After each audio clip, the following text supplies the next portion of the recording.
Hey guys, so this will be part 2 of the video. If you didn't see part 1 a second ago, it's probably not terribly necessary. It's just basically me saying hi.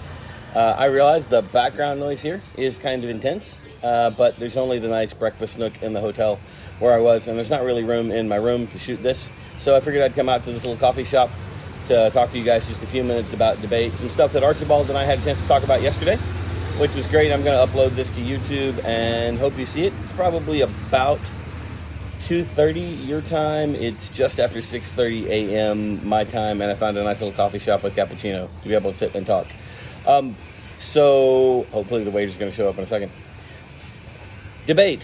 Things as you guys are coming up and doing some prep and maybe some thoughts to think about.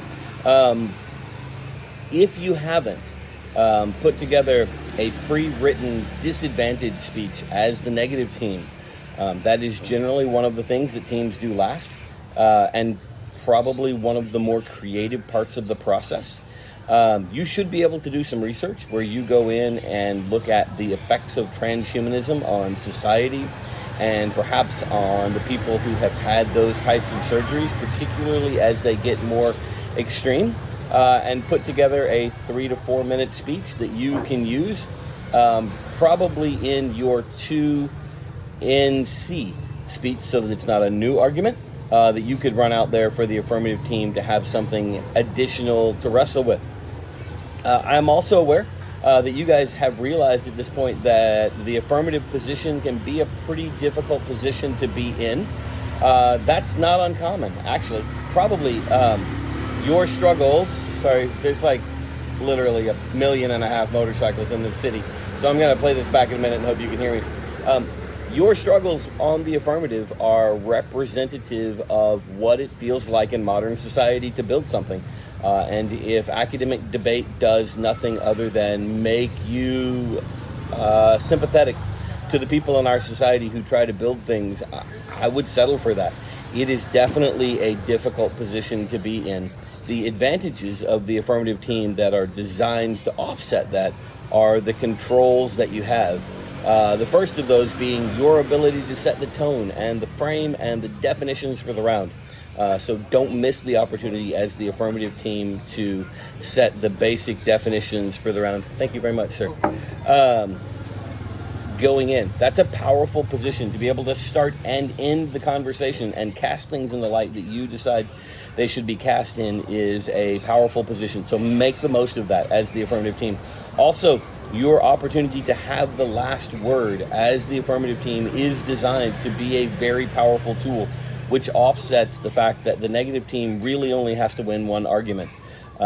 If you have a partner who is taking good notes, you can spend about half of your final affirmative speech making sure that you have buttoned down all of those arguments and answered all of those questions. That's not an opportunity that the negative team will have, because you get to speak last, and that's by design. Really, truly, it is said that no debate team in their right mind chooses the affirmative side in a coin flip. And while that is almost always true, it does not tend to be true in major tournaments. There is an established track record of the affirmative team winning major tournaments. To me, that says a couple of things. It says, one, that in those major tournaments where an audience is present, your ability to operate as a persuasive speaker is still of primary importance. And don't forget that.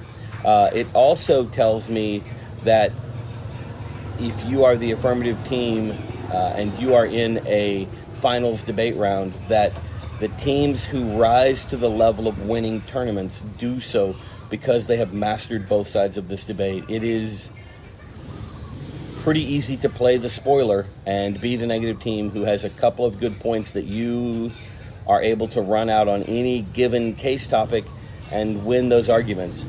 That's fair, and it will certainly allow you to rise to mediocrity, but history would say that the teams who learn to develop really good plans and defend them are the kinds of teams who actually end up winning tournaments. So maybe something for you guys to think about. I know a number of you were really hoping that we would move on to a different resolution for the final debate round, and I understand that impulse. However, our goal in doing academic debate is not merely to teach you to think in witty, intelligent ways on your feet. Many of you have already well mastered that. And let me take a minute to value that. It's actually a lot of fun to hear you do that. But by sticking with that same resolution and giving you time to do some research, the academic debate world, across years of study, like they actually only move those resolutions about once a year. Do that because the other side of this, frankly, the thing that differentiates debate from argument, and I really hate it when people pretend like they're the same thing, is research and knowledge and information. What you're engaging in should certainly be one part a witty exchange between intelligent individuals, but it should also be a witty exchange of well-researched material between intelligent individuals. And I hope as you guys are judging one another, that's something that you're taking into account as well. We should certainly give points to people who think well on their feet, but we definitely need to be giving points to people who do the homework to put together solid cases, solid plans, and solid disadvantage arguments as the negative. So anyway, those are my thoughts from Phnom Penh. I am excited to be home. This has been a long trip. It's been a really good trip. The parts of it where I'm sitting on the street side cafe drinking coffee are few and far between, but I definitely look forward to seeing you guys. So I'm gonna hope I can hit my hotel network and upload this video for you guys. If you have questions, as always, my phone is on and working here. You're welcome to send me text message questions or email questions. Just know that I am about 16 hours in front of you. So it is Wednesday morning as I am recording, and probably Tuesday evening as you are seeing this. So again, my apologies for the traffic noise. Welcome to my world, and we'll see you guys soon. All right, have fun.